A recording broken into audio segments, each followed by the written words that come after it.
ഒരു വിദ്യാർത്ഥി സന്യാസി തൻ്റെ ഗുരുവിൻ്റെ അടുത്ത് ചെന്ന് ഗുരുവിനോടായി പറഞ്ഞു, ഗുരുവേ, ഈ ആശ്രമത്തിൽ ഇനി എനിക്കൊരു നിമിഷം പോലും ജീവിക്കാനാവില്ല.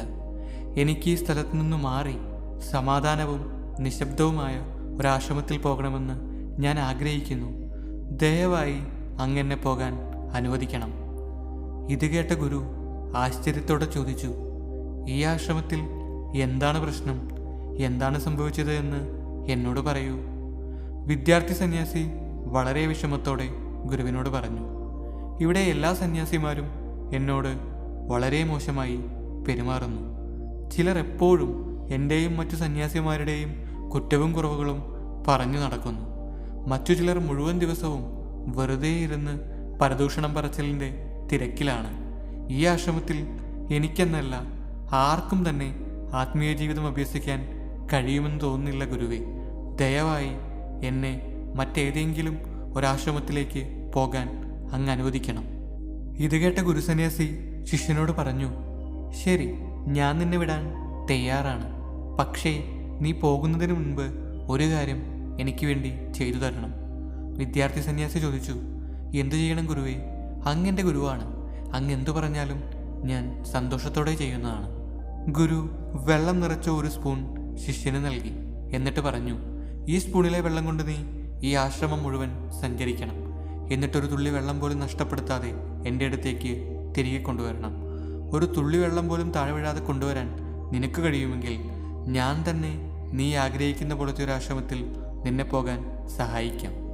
ഗുരുവിൻ്റെ വിചിത്രമായ ഈ ആവശ്യം കേട്ട് ആദ്യം ഞെട്ടിയെങ്കിലും ഈ ഒരു സ്പൂൺ വെള്ളം കൊണ്ട് ഈ ആശ്രമത്തിൽ മുഴുവൻ സഞ്ചരിക്കാൻ സാധിച്ചാൽ ഇവിടെ നിന്നും ഇതിനേക്കാൾ നല്ലൊരു ആശ്രമത്തിലേക്ക് എത്തിപ്പെടാൻ സാധിക്കും എന്ന് മനസ്സിലാക്കിയ വിദ്യാർത്ഥി സന്യാസി അതിന് സമ്മതിച്ചു.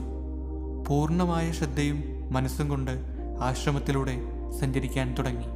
ഒരു തുള്ളി വെള്ളം പോലും ചിതറാതെ മണിക്കൂറുകൾ കഴിഞ്ഞ് വിദ്യാർത്ഥി സന്യാസി സന്തോഷത്തോടെ ഗുരുവിൻ്റെ അടുത്ത് ചെന്ന് പറഞ്ഞു, ഗുരുവേ, ഞാനിത് പൂർത്തിയാക്കി. ഒരു തുള്ളി വെള്ളം പോലും നഷ്ടപ്പെട്ടിട്ടില്ല. ഇപ്പോൾ എന്നെ പോകാൻ അനുവദിക്കൂ. ഗുരു പറഞ്ഞു, ശരി, നിനക്കെപ്പോൾ വേണമെങ്കിലും ഇവിടെ നിന്ന് ഇനി പോവാം. നീ വിജയിച്ചിരിക്കുന്നു. നീ പോവാൻ ആഗ്രഹിക്കുന്ന ആശ്രമം ഏതാണെങ്കിലും ഞാൻ തന്നെ നിന്നെ അവിടെ എത്തിക്കാം. അതിനു മുന്നേ ഞാനൊരു കാര്യം ചോദിക്കട്ടെ? നീ ഈ ഒരു തുള്ളി വെള്ളം കൊണ്ട് ആശ്രമം മുഴുവൻ സഞ്ചരിക്കുമ്പോൾ ഏതെങ്കിലും സന്യാസിമാർ നിന്റെയോ മറ്റു സന്യാസിമാരുടെയോ കുറ്റമോ കുറവുകളോ പറയുന്നത് നീ കേട്ടിരുന്നുവോ? അവരെല്ലാം അപ്പോൾ എന്താണ് ചെയ്തിരുന്നതെന്ന് നീ ശ്രദ്ധിച്ചിരുന്നു? വിദ്യാർത്ഥി സന്യാസി ഗുരുവിനോട് പറഞ്ഞു, ഗുരുവേ, ഞാൻ എൻ്റെ കയ്യിൽ നിന്ന് സ്പൂണിലെ വെള്ളം നഷ്ടപ്പെടാതിരിക്കാൻ എൻ്റെ മുഴുവൻ ശ്രദ്ധയും വെള്ളത്തിലും സ്പൂണിലും മാത്രമായിരുന്നു. ഇത്തരം വർത്തമാനങ്ങൾ കേൾക്കാനോ മറ്റു സന്യാസിമാർ എന്താണ് ചെയ്യുന്നത് എന്ന് ശ്രദ്ധിക്കാനോ എനിക്ക് കഴിഞ്ഞില്ല ഗുരുവേ. ഇത് കേട്ട ഗുരു സന്യാസി പുഞ്ചിരിച്ചുകൊണ്ട് തൻ്റെ ശിഷ്യനോട് പറഞ്ഞു, എൻ്റെ ശിഷ്യ, നിന്റെ ലക്ഷ്യത്തിൽ പൂർണ്ണമായി ശ്രദ്ധ കേന്ദ്രീകരിക്കുമ്പോൾ നീ ആ വഴിയിലെ മറ്റൊന്നും തന്നെ കാണുന്നില്ല, അല്ലേ? നീ നിന്റെ ലക്ഷ്യം മാത്രമാണ് അപ്പോൾ കാണുന്നത്. ആ സമയത്ത് നിന്റെ ചുറ്റിനുമുള്ള കാര്യങ്ങൾ ശ്രദ്ധിക്കാനുള്ള സമയം പോലും നിനക്ക് ലഭിക്കുന്നില്ല, അല്ലേ? നമ്മുടെ ശ്രദ്ധ നമ്മുടെ ലക്ഷ്യത്തിലല്ലാതെയാവുമ്പോഴാണ് ഇതെല്ലാം തന്നെ നമ്മളെ ബാധിക്കുന്നതും നീ പറഞ്ഞ സമാധാനപരമല്ലാത്ത ആശ്രമമായി മാറുന്നതും അപ്പോഴാണ്. നീ പറഞ്ഞ സമാധാനപരമായ ആശ്രമം മറ്റെവിടെയുമല്ല, ഇവിടെ തന്നെയാണ്. എന്നാൽ നീ പറഞ്ഞ സമാധാനം ലഭിക്കാത്ത ആശ്രമവും ഇവിടെ തന്നെയാണ്. എല്ലാം നിന്റെ മനസ്സിലാണ്. നിന്റെ മനസ്സിൻ്റെ പരിപൂർണമായ ശ്രദ്ധ നിന്റെ ആത്മീയ വളർച്ചയിലാണ് എങ്കിൽ അതിന് നിനക്ക് എവിടെയാണ് എങ്കിലും സാധിക്കും. എന്നാൽ അങ്ങനെയല്ല എങ്കിൽ അതിന് ഇവിടെയെന്നല്ല എവിടെയും നിനക്കതിന് സാധിക്കുകയില്ല.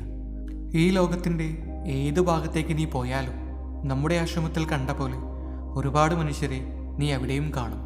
നിന്റെ ചുറ്റുപാടിൽ നീ ഇത്തരം ആളുകളെ കണ്ടുകൊണ്ടേയിരിക്കും. പക്ഷേ നിന്റെ ലക്ഷ്യത്തിൽ നീ പൂർണ്ണമായി ശ്രദ്ധ കേന്ദ്രീകരിക്കുമ്പോൾ ഇത്തരം സാഹചര്യങ്ങളും ഇത്തരം മനുഷ്യരും അവരാരും തന്നെ നിന്റെ ജീവിതത്തെ ബാധിക്കാൻ പോകുന്നില്ല.